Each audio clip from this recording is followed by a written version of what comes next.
firm in Little Rock and DC and Tallahassee, Florida, correct? They closed Florida. Okay, Florida. So, but invaluable.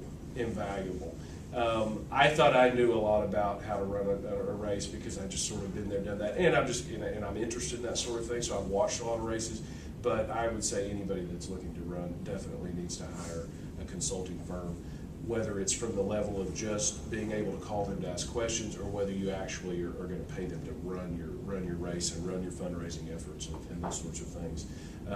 But they coach you through the process of the ask, and I mean, Paul, the thing that was different about this race from other races, the motivation for the money and understanding the importance of it. I mean, about the 5th week into this, when I got my daily phone call with Paul saying, you know, what did you raise yesterday? What are you going to raise today? I finally said, okay, if you'll stop calling me, I promise I'll hit our goals. And so, you know, I think identifying the people that are stakeholders is where you start in fundraising. Just from drilling that down, it's looking at the office you're running for, looking at the folks in the community that are stakeholders, key stakeholders in that, and starting with them. Also, of course, with your friends and family. But you know, you can get bogged down in the fundraising side pretty quickly if you don't get some yeses and some pretty good dollars coming in. So I think it's important to sort of strategically target your first phase of fundraising and then sort of work out from there. Not different than a business plan for any small business. Don't want to ramble on too much about things that y'all aren't necessarily interested in, and certainly want to be able to answer questions at the end. But the only other thing I really want to say about finance, because this comes up a lot. I've helped a couple of Sheriff Ferguson's campaign worked on that for a number of years, and working with another candidate right now, Mike Jones, who's going to run.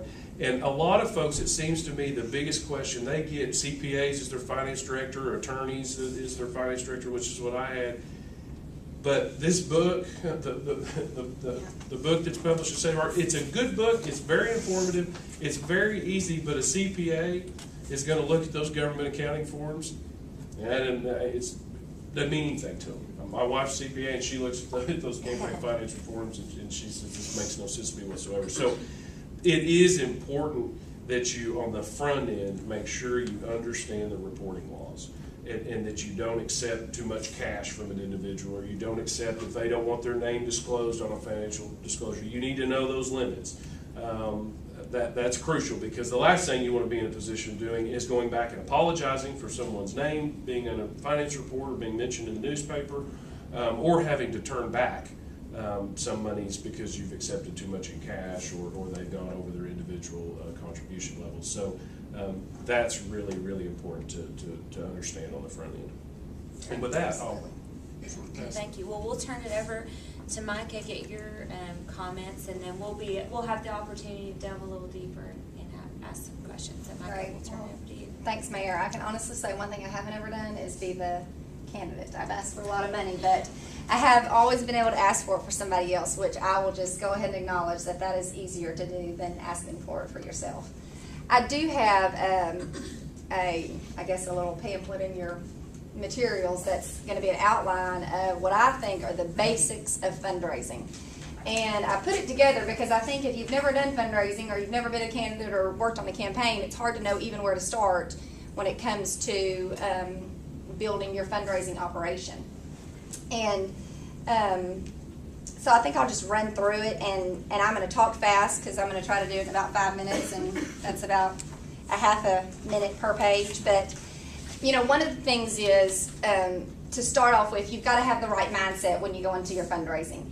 And what I try to remind people of is, you know, a candidate puts themselves out there to run for office, and that's the hard part. But all of us who aren't going to run for office but want to be involved in the process, we want to feel a part of that campaign.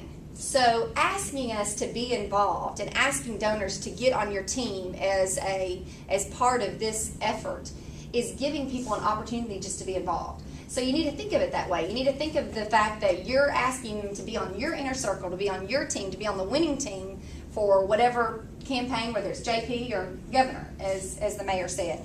And that's important to think of it in that kind of light. Money is what revs up a campaign. I mean, you've got to have money before you can do anything, and you got to know the law before you take the money. I mean, that's such a good point.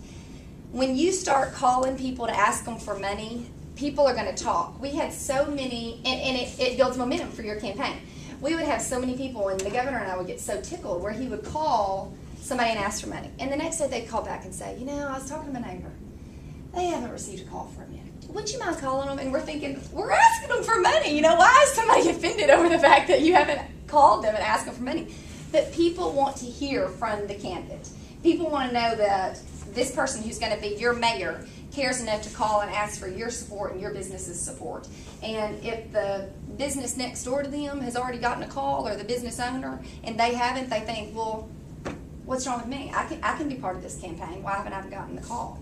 So remember, when you start the process, that people are going to talk, and people are going to add energy to your campaign by hearing from you and being able to participate in it. Another thing is, you know, just don't ever think, I can't call this person because they can't financially give. You'd be amazed at the people that send you a contribution that is shockingly high for what you think their standard of living may be. Or the people who you know could max out in a heartbeat and not ever miss that money, and they'll send you a $100 contribution. Or there's people that absolutely, they just don't participate in campaigns. But when you call them and you say, I need your vote, and I need your help to win this election, here's how I need your help, I need some money. You may not get the money, but you may have gotten the vote. And at the end of the day, that's what's going to get you elected. So remember that there's a dual purpose in calling people. Have a fundraising plan. That's the next page. Have a fundraising plan. Decide on your budget before you even start. And the reason for that is simple. You got to know what the end goal is before you start asking for money. And to break it down to a real, I guess, basic look, if you know somebody can afford $1,000, but you call them and you ask for $500 because you think, well, that's probably all I'll need. I mean, $500, that's a lot of money, and I don't think my budget's going to be that big. And then you get midway to the election and you realize, you know what, I didn't look at the big picture and I'm going to need more money. You're going to have to go back to that person. And that's not what you want to do. You don't want to nickel and dime people. You want to tell them up front, you know what, I need you to max out this election. And I'm not going to call you every week for a contribution. I'm not going to send you multiple letters asking you to do more.